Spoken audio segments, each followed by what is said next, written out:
Hello, this little video is going to show you how to compare fractions, find out which is the larger or which is the smaller proportion. I strongly advise that you watch the video on adding and subtracting fractions with different denominators and the video on equivalent fractions. I'll post the links in the description below. Well, in this case, 2/3 and 3/4, it's quicker to use known fraction, decimal and percentage equivalencies. For example, I know that 3/4 is 75%, and I know that 2/3, well, 1/3 is 33.3 recurring, so 2/3 is 66.6 recurring percent. So I can see that straight away 66%, well, 66.6% is smaller than 75%. So 2/3 is a smaller proportion than 3/4. What about if I didn't know my fractions, decimals and percentage equivalencies? Well, then I would have to use the lowest common denominator, and I'd have to use equivalent fractions, which is the skill I'd use for adding and subtracting them. Watch those two videos and then that will make more sense of this one. I'm going to multiply this one by 4, which makes it 8 out of 12. And I'm going to multiply this by 3 to get the lowest common multiple again of 12. If I multiply the denominator by 3, I have to multiply the numerator by 3. And I can see straight away that 8/12 is smaller than 9/12. Okay, so that's how to do it, using equivalent fractions and lowest common denominators. Let's have a look at another pair. Let's say I wanted to compare 3/8 and 4/9. Now, even though I don't know straight away that the fractions, what their decimal or percentage equivalencies are, I do know that they're both just less than half. Half of 8 is 4, so that's less than half, and half of 9 is 4.5, so that is less than half. So I can't use that sort of proportion to help me. So I'm going to have to use the lowest common denominator. So 8 times 9 is 72. If I multiply the denominator by 9, I have to do it to the numerator. If I multiply the denominator by 8, I have to do it to the numerator. 4/8 are 32. And I can see straight away that 27 is smaller than 32. So 3/8 is smaller than 4/9. Let's look at another one. If I had something like 3/7 compared with 6 out of 11, I can use halves here because half of 7 is 3.5. That's smaller than half. Half of 11 is 5.5, and that's bigger. So hopefully when I've used my equivalent fractions to prove it, I didn't actually need to do that. I could have just used what their near halves were. But let's have a look at it officially. I'm going to multiply that by 11 and that fraction by 7.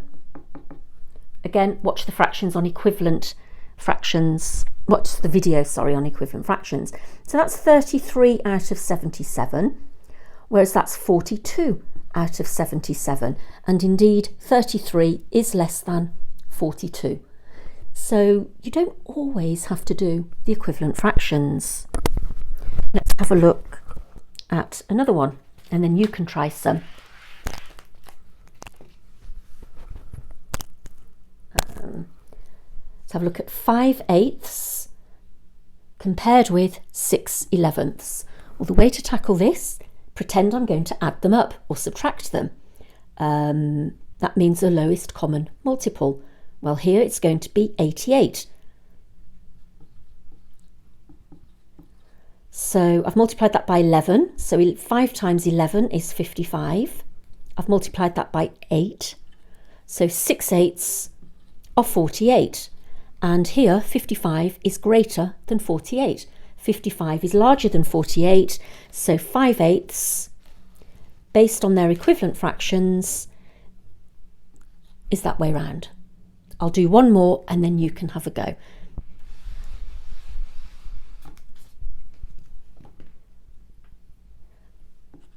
Four sevenths and 11 out of 21.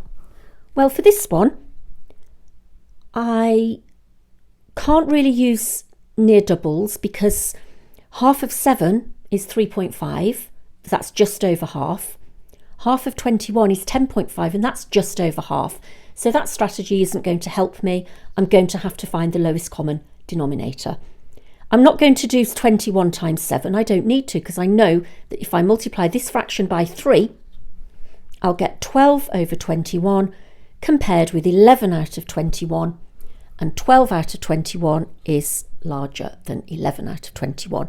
So in this instance, 4 sevenths is greater than 11 out of 21. So I hope you've got the idea. I want you to have a go at some. Grab yourself some paper and a pen. And I'd like you to have a try at these 4.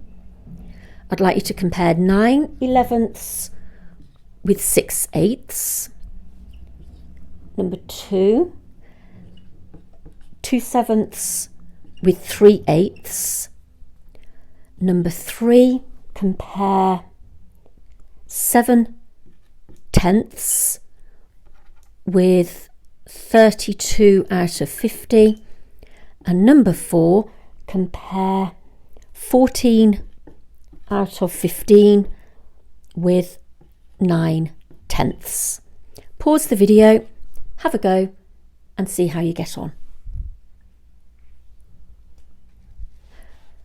Okay, so hopefully you got on all right with these. Let's have a look at the answers. Well, I can't use my halves and proportions like that because that's bigger than half, but so is that bigger than half. So I'm going to have to use equivalents. 11 times 8 is 88. If I times that by 8, I've got to times that by 8, which is 72. That becomes 88. So 6 11s are 66. So 72 out of 88 is greater than 66 out of 88. So I hope you got that one correct. This one, again, I'm going to times that by 8, top and bottom, and this fraction, the top and bottom, by 7. 2 eighths are 16 out of 56, and this fraction equivalent is 21 out of 56. So 2 sevenths is smaller than 3 eighths. That should be a 7 there. Let's have a look at number 3. Hope you're getting on okay. Let's have a look at number 3. If I multiply this one by 5, I'll get 35 on the top. 35 out of 50 is greater than 32 out of 50. So 7 tenths is greater than 32 out of 50. And finally, the bottom one here, let's have a look. 14 out of 15 compared with 9 out of 10. Well, I'm going to double this one. And I'm going to times that one by 3. The reason I've done that, I'll have them both out of 30. So 15 times 2, 14 times 2 is 28. 10 threes, so 9 threes are 27. And the answer here is that one is larger than that one. So hopefully from this you've seen you can use percentage equivalences. There's a video on that. Or you can use lowest common denominator and the same skill as if you were adding or subtracting the fractions with different denominators. I really hope that helped. Bye bye.